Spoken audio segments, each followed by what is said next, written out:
Welcome, international students, all students of all levels. My name is Erin Lebax. This is the High Value Writing channel, and what we're going to work on together here is writing an academic essay in English. If you're an international student, you are dealing with a lot of things at the same time. You're trying to figure out what's expected in an academic essay and even in another language, right? So I have a guide for you. If you look in the notes of this video, there will be a link. You can print out the guide so you'll have all the notes. And then I'm going to walk you through each page in this video. So by the end, you'll know about how to write a thesis statement, how to organize your essay, a few different options for that, how to cite your sources with an example, and how to make your writing a little more clear. You'll be able to use this guide for quite a few different kinds of academic essays that you might have to write for college or graduate school. So on page 2 of this handout, which you can download with the link below the video, you'll find some information on writing your thesis statement.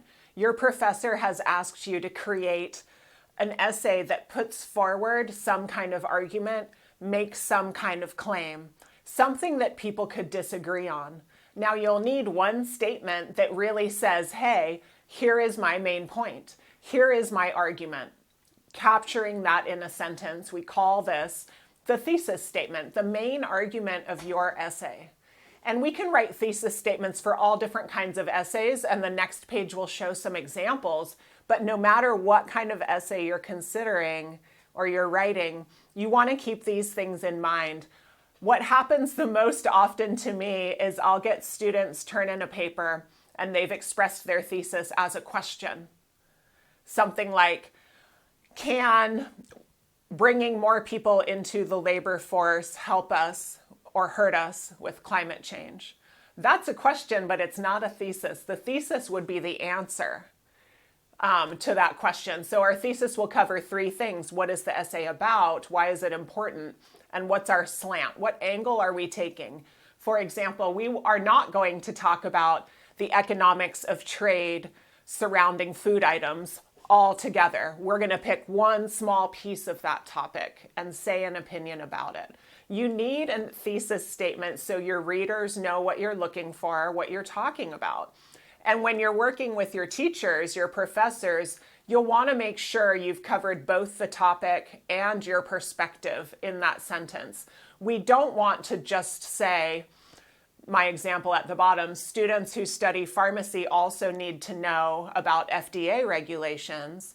It's an opinion, but it's not as strong as by understanding FDA regulations, pharmacy students can apply their learning about pharmaceuticals to real-world situations.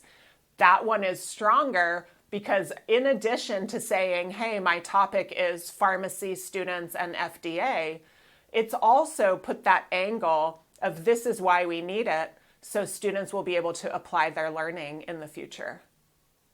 So on this 3rd page, you'll find some actual examples of thesis statements. The most important thing to keep in mind is you do not want to just say, excuse me, your topic. You want to say your topic and something about it, something critical, different, opinionated, a perspective. And so the examples here start by thinking about what's my topic, what's my perspective.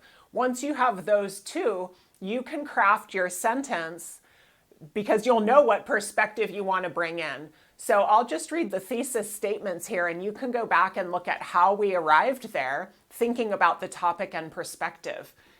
Argumentative essay, we're taking an opinion. Children should learn about art as part of their education to help them develop thinking skills and imagination. Someone could disagree with that, right? That makes it an argumentative paper. I am saying what I believe is true and that my sources show that it's true. Compare and contrast essay, you know your thesis will include 2 different things. Compare and contrast, how are these 2 things the same? How are they different? Both of those items should be in your thesis statement. While sociology and political science cover different areas, they both introduce students to human systems. Cause and effect, one thing needs to lead to the other, and our citations will prove it. In this case, I'm claiming During economic struggle, universities often see a decline in enrollment. I could also argue the opposite. We've seen in some cases when money is tough, more people go to school to get a new career. Or we see when money is tough, if the school is very expensive, they don't always. So we can argue either way. Key is making sure we're being honest with our sources and what they show. Lastly, if you are writing a narrative essay, you're actually writing about your own experiences typically. Again, though, this is where you have to be very careful to not just say, I graduated from college.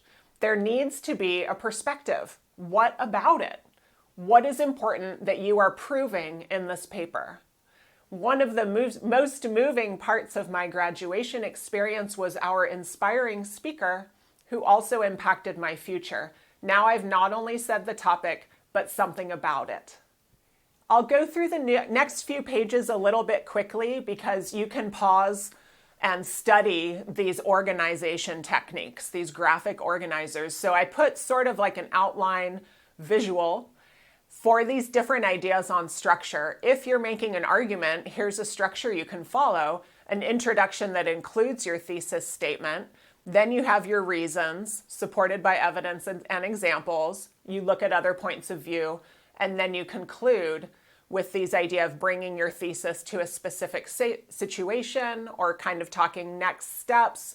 What is relevant? So what about it all, right? What is so important about what we learned in your thesis? For a compare and contrast essay, we have two different ideas for an outline. And this is because you can organize these differently. In this example, we see the thesis statement says, hey, A and B have two similarities, but two differences. We're going to say similarity 1, both A and B. Similarity 2, both A and B. Difference 1, A and B, difference 2. So I did not divide this by A and B. I divided it by similarities and differences in this case. On the other hand, sometimes people like to do a compare and contrast essay where they talk all about one topic and then the other topic, and then a paragraph or section on similarities and differences.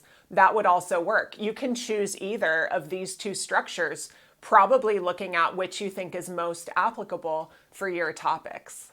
Now, the key with a cause and effect essay is to not just say A caused B, but to show what happened that made A lead to B.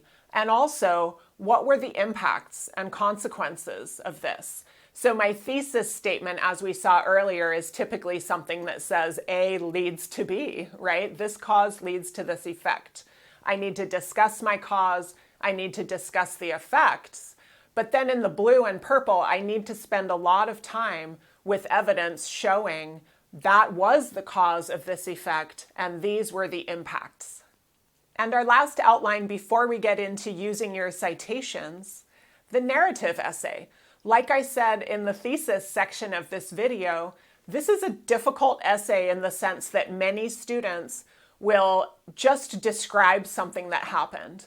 But we need to say what was important, what was significant, what am I saying about it, about the event, what is my perspective on the event.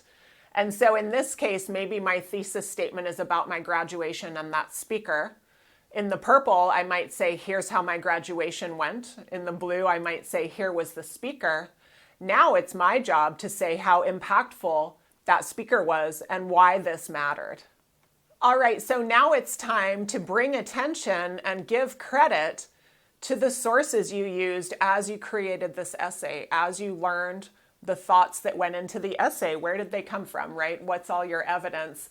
We have a few goals here, and I'll tell you, most students, in my experience, do a good job saying the quote or the evidence and saying where it's from. And those are two very important things. There's one more goal, though, to really discuss, why does that evidence support my claim? How is that fact related to what I claimed in my thesis? So make sure you're doing that as well. I would try these 5 steps, and they can become a paragraph in your essay. You can follow this set of 5 anytime you're going to use a quote and a citation. Explain your topic, lead up to the evidence by getting ready with the background, now put in the quote, now explain what it means, and now explain why it's relevant. You'll have covered everything, you'll have an entire paragraph. You can do that again and again with different citations. All these paragraphs, of course, will go into one of the organizational structures we looked at earlier. And so here we have an example of how to not only say a quote, but make sure it's integrated, part of a whole paragraph, and that the whole paragraph helps your reader understand why that quote was the evidence you needed and how it made your argument move forward. We can see that happening here. You've got the steps labeled. I'll do a quick read through. The Kabul Conquer requires applicants to take 4 rounds of exams. This past year, many students took the exam across Afghanistan. Background information, right? Now you're going to hear me start leading to my quote. According to, that's always a sign that a quote is coming. The head of the national examinations, and we get into our quote. 214,000, etc. Lots of candidates took part in the general entrance exam, and we get the data. At the end, I say, why did that matter? Why is it important that so many people took that exam for what I'm trying to say? Based on these exam registration numbers, we can expect many new students to enter the university in the coming semester. So I wrapped it up with why it matters, and I hope you'll find these steps helpful. You've got the guide. Go into the notes, print it out, or use it however you'd like. Please let me know what your questions are. Questions about structure, the outlines in the packet, the thesis statements, the quotes. Send your questions my way at the bottom of this video. I will answer you. And thank you so much for being here at High Value Writing. I wish you the best with your essay writing.